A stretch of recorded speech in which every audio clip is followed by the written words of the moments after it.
I've seen prayer answered the same day. Some prayers I still have out there, like for my kids to come to the Lord. And, you know, that's been a lot of years of prayer, but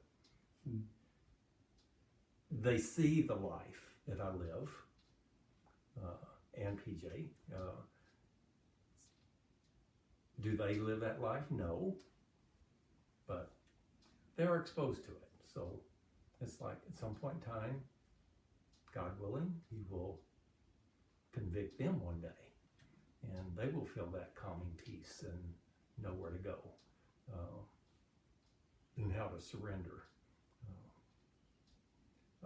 Friends, some have changed, especially in those first few years. It's kind of like, because at that time I was in this bowling league and in this golf league, and we basically, when bowling ended at the beginning of spring, whatever, we went, you know, this Thursday we were bowling, the next Thursday we were on the golf course. At the end of the golf season, same thing. Those were both, yes, we were at the bowling alley. We did bowl, but it was, I refer to it now, that was a drinking league. A lot of off-color talk and off-color jokes. Same thing on the golf course. And it was during bowling season. Yes, after I had already committed, so we had changed from golf to bowling now. And I told the group one night, I said, I'm going to drop from the league. And they're like, why? I said, well, I've given my life to the Lord, and I just don't need to be in this environment. They're like, there's nothing wrong with drinking. And I said, I didn't say there was anything wrong with drinking. And having a drink is fine. Drinking as we do here, to where the goal is to be drunk when you leave, that is not fine, my opinion. I don't need it in my life. And with trying to walk with the Lord, He's telling me I don't need it in my life. I'm still friends with some of those guys today. We'll have a lunch occasionally. And, you know, I think we've golfed some. One of them's still a hunting buddy of mine. He dropped out probably within 2 or 3 weeks after I did. And he told me it was for the same reason.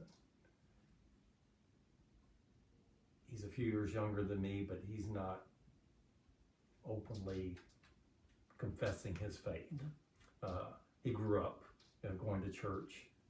I've even had him go to church with me when we were at deer camp, because there's a church up the street that has a Saturday night service that I try to attend if I'm at camp. And he grew up in a Wisconsin Synod church, which I think they're pretty rigid on a lot of things.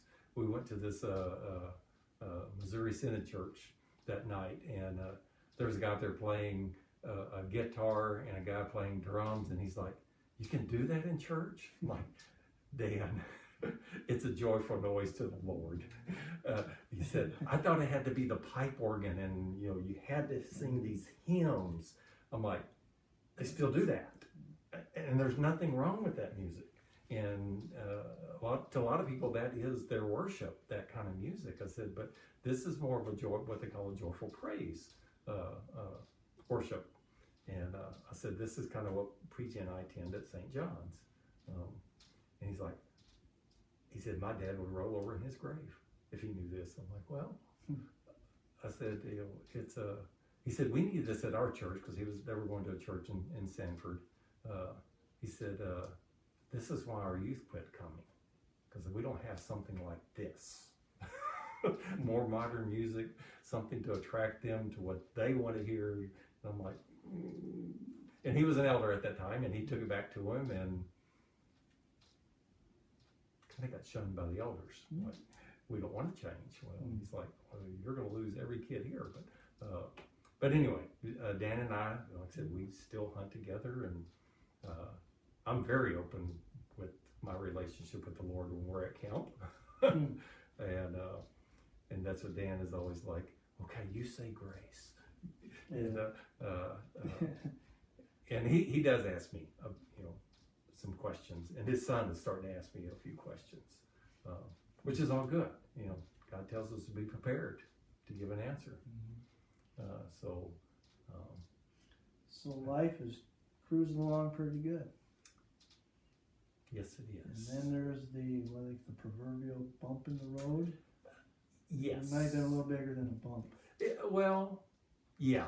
I guess it. Yeah. It was probably a big bump. Yeah. Big bump, big dip, whatever you want to call it. Big pothole. Yeah. I'm going along. I'm fairly healthy. Not a little bit overweight. Probably like most guys in America. But like I said, I was into riding a bike a lot, so really, I was fairly physically fit, active. I did some physical activity, weights and whatnot. Not a whole lot, but active in the yard, work and hunting and some fishing and whatnot.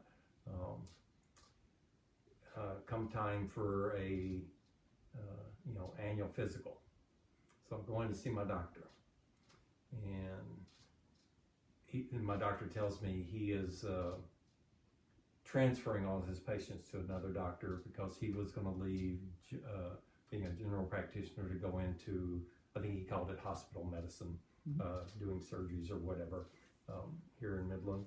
So he said he was going to transfer me over to a Dr. Huff. I'm like, okay, don't know Dr. Huff, but that's fine.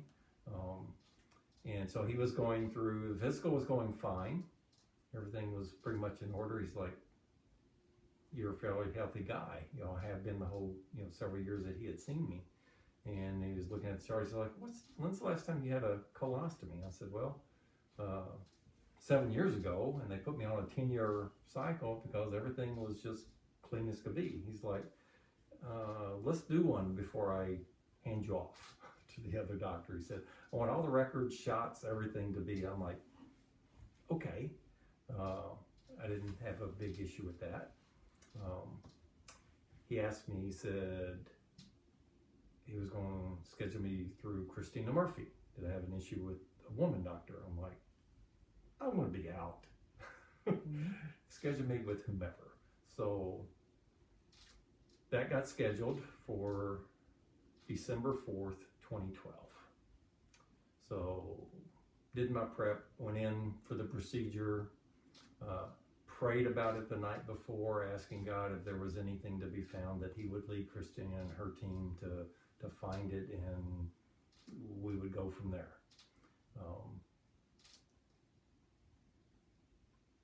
As I was coming out of the anesthesia, they use Christina standing at the end of my bed there.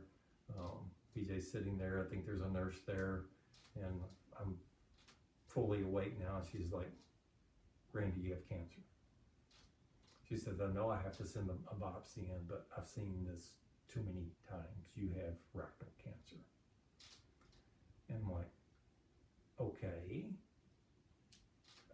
So it wasn't a real shock, because I had prayed and asked God to lead Christina and her team if there was something to be found. Well, he led her and she found it. And I was asking her, okay, so what's next? That's kind of amazing in and of itself. I mean, that's one of the worst words anybody can hear. The C word. You have cancer. You have cancer. And they tell the you dreaded just C like word. Yeah. You handle that. But I did. Yeah. And again, I know it wasn't me. It was the Holy Spirit saying, and God saying, Randy, you asked me to guide this doctor, her team. I did, because you have cancer in your body. So Christine is saying, well, we'll need to schedule a CAT scan to see, how extensive it may be if it's in other parts of your body. I got to send this biopsy in. I need to get you into a surgeon. And I'm like, okay. And she said, my office will take care of all this scheduling. And we're sitting there still kind of chatting about what needs to happen. She's like, why are you so calm? And I'm like, Christina, I said, I prayed for you and your team last night and again this morning before we got here, that if there was something, anything to be found, that God would lead you to it. And he did. So it's not in my hands, it's in his hands. So from the moment she told me that, I gave it to the Lord. PJ, on the other hand, she was being kind of quiet, so I knew that, that wasn't a good sign. But I don't think she accepted it as I did. She's hearing the C word, as most people would, and I'm sure as for whatever reason, people hear, oh, you got cancer, you're going to die. Well, people live through cancer every day. People get cancer every day, but there's a lot of other diseases out there. We die a lot of other things too. There's been tons of medical advances in the cancer world, and there continue to be more every day. So Christine tells me she's going to send me to Dr. The surgeon was Dr. Zania, I think is his name, and I found out later through some folks at church, he's a very Christian man, and he is. We got there, we prayed with him before we started. He started his exam, and after he got done, he's like, Randy, for the cancer you have, he said, there is no surgery. He said, there's probably no radiation, but I need to get you to an oncologist because there will be chemotherapy. I'm like, okay. He's like, who do you want to see? I'm like, I don't know any oncologist. I asked him, I said, are any of them Christian? And he said, well, let me think about this. And we chatted about some other stuff for a bit, and he came back and said, Dr. Danzo. I'm like, okay, I'll see Dr. Danzo. And Dr. Danzo does seem to be a Christian man. Whether it's me going in to see him or PJ and I going to see him on the days we have office visits before chemo therapy sessions, we pray. And I continue to pray for Dr. Danzo, and I'm praying with him out loud, sitting there holding hands with he and my wife, said, God provide Dr. Danzo the wisdom to look at my results from blood work through CAT scans to any tests that are, and give him the wisdom on how to treat what I have. Because what we found out, okay, they tell me I have cancer in December 2012, January 2013, a lot of tests, CAT scans, blood work type things. They come back and say, your cancer has metastasized, it is in your liver, it is in your lungs, this is stage 4 cancer. Which to a lot of people, that's another alarm. Wow, stage 4, not good. And you said rare and what was the term? Yeah, what they told us is that my cancer is extremely rare, extremely aggressive, non-curable, chemo the rest of your life. And what I tell each of the doctors that have told me that, God might have something to say about this. So we sat down with Dr. Danzo following some of that, and he has his medical charts there and say, okay, it's rectal cancer, it's metastasized, it's liver and lungs, and he's following this fishbone diagram looking chart, and it's like, boom, these are the chemos that we use in your case. He asked, did we want to go to University of Michigan for a second opinion? I'm like, no, let's get started with chemo. He said, well, he was going to consult with them just to make sure that was still the right combinations of chemo that they would recommend. And I think they might have changed one of them a little bit or something, one of the two, because every time I've had chemo treatments, it's been 2 different chemos at a time. So they changed one of them. He said, we're going to use this instead of this. And at that time, chemo names meant absolutely zero to me. It's just some name of some chemo drug. So I started on something called oxaliplatin and 5-FU. 12 treatments, 2 weeks apart. So, and then what they do at the end of